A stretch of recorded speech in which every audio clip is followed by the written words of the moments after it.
எல்லாரும் ஜெயிக்கிறாங்களே, என்ன மட்டும் எதுக்கு ஆண்டவரே இப்படி அடிக்கடி தோற்று போக பண்றீங்க அப்படின்னு யாராவது கேட்கறாங்க. பயப்படாதீங்க. நீங்க அடிக்கடி தோற்று போறதுக்கு காரணம் இருதயத்தை கர்த்தர் பலப்படுத்துறாரு, ஸ்ட்ராங் பண்றாரு.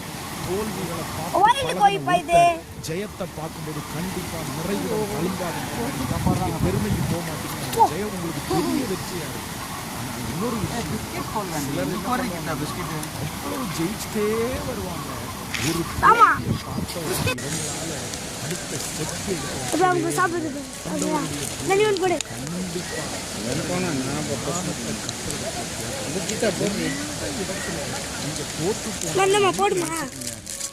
நன்மை இருக்கும். நீங்க தோற்று போனீங்களா, நீங்க பயப்படாதீங்க. உங்களை ஜெயிக்க பண்றதுக்கு ஆண்டவர் வல்லவரா இருக்கிறார். ஏதோ நீதிமான் 7 டைம்ஸ் நீங்க ஃபெயிலியர் ஆனாலும் 70 டைம்ஸ் நீங்க ஃபெயிலியர் ஆனாலும் உங்களை மறுபடியும் தூக்கி